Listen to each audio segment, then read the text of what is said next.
Dear students, आज आपको स्वामी दयानंद सरस्वती के राजनीतिक चिंतन के कौन कौन सी बातें हैं उनके बारे में बताया जाएगा। इससे पूर्व के वीडियो में हम स्वामी दयानंद सरस्वती के राजनीतिक चिंतन की कुछ बातें जैसे मर्यादित शासन व्यवस्था का आग्रह, स्वतंत्रता और समानता के लिए आग्रह, राज्य के लोक कल्याणकारी स्वरूप का प्रतिपादन, सत्ता का विकेंद्रीकरण और ग्राम प्रशासन आदि के बारे में बता चुके हैं। आज हम इनके राजनीतिक चिंतन की कुछ अन्य बातों के बारे में आपको बताया जाएगा, जिनमें सर्वप्रथम आती है सक्षम प्रशासनिक व्यवस्था का आग्रह।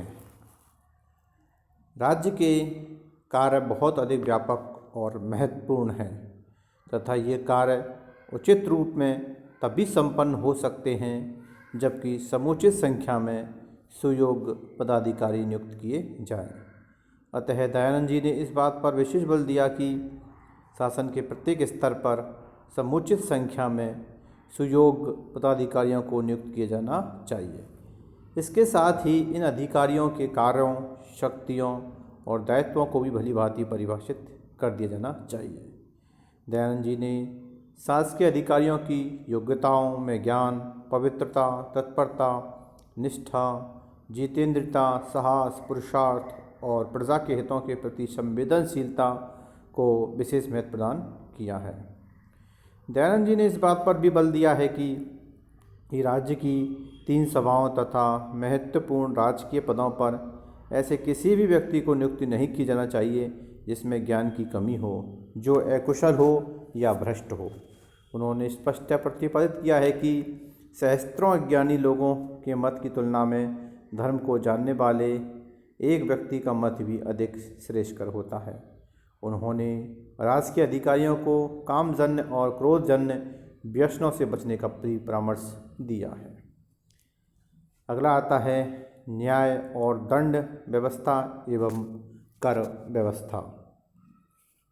दयानंद जी के अनुसार न्याय राज्य का एक महत्वपूर्ण दायित्व है। मनुस्मृति के विचार को अपनाते हुए दयानंद जी ने अपेक्षा की है कि न्यायिक शक्ति का उपयोग धर्म के अनुकूल व पक्षपात रहित होकर किया जाना चाहिए।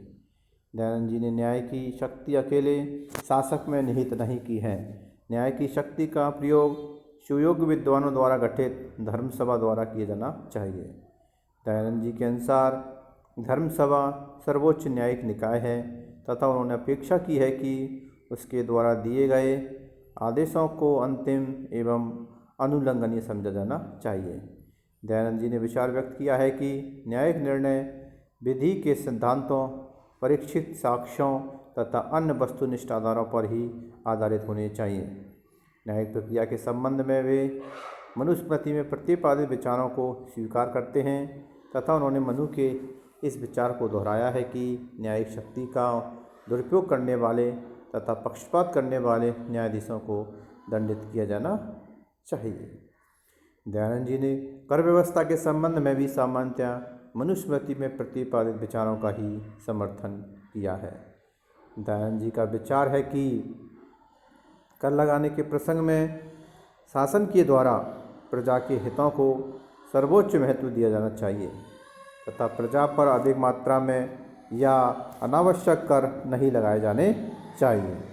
अगला आता है अंतर्राज्य संबंध, सैन्य व्यवस्था और युद्ध। दयानंद जी ने राज्य की सुदृढ़ता पर विशेष बल देते हुए संगठित चक्रवर्ती साम्राज्य की परिकल्पना की है। उन्होंने शासक को परामर्श दिया है कि अन्य राज्यों के साथ यथासंभव सद्भावनापूर्ण संबंध स्थापित किए जाएं, जिससे अनावश्यक संघर्षों से बचा जा सके, लेकिन इसके बावजूद भी राज्य की सुरक्षा के लिए संकट उपस्थित हो सकता है। अतः राज्य की सुरक्षा के लिए समुचित व्यवस्था की जानी चाहिए। वैदेशिक संबंधों के क्षेत्र में भी दयानंद जी मनु के दृष्टिकोण को अपनाते हुए निर्देश देते हैं कि षाड्गुण्य नीति यानी संधि, विग्रह, यान, आसन, संश्रय या द्वैधी भाव और उपायों, साम, दाम, दंड और भेद का विवेकपूर्ण उपयोग ही उचित मार्ग है। वैदेशिक संबंधों के संचालन में जनता के हित और राष्ट्रीय हित को ही सर्वोच्च महत्व दिया जाना चाहिए। उन्होंने शासन से अपेक्षा की है कि वह सुदृढ़ और सुसंगठित दूत व्यवस्था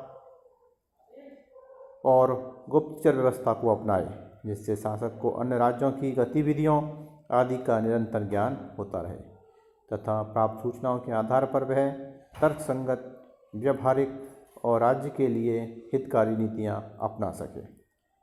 राज्य की सैन्य शक्ति ऐसी संगठित और समर्थ होनी चाहिए कि किसी भी बाहरी आक्रमण का प्रतिकार कर सके। लेकिन दयानंद जी का स्पष्ट विचार है कि आक्रामक युद्ध का मार्ग नहीं अपनाया जाना चाहिए। दयानंद जी ने युद्ध के दौरान भी युद्ध के नियमों के प्रति निष्ठा तथा नैतिक एवं मानवीय मूल्यों के प्रति आस्था को महत्वपूर्ण माना है। अगला बिंदु आता है सार्वभौम मानवतावाद या अंतर्राष्ट्रवाद के जनक।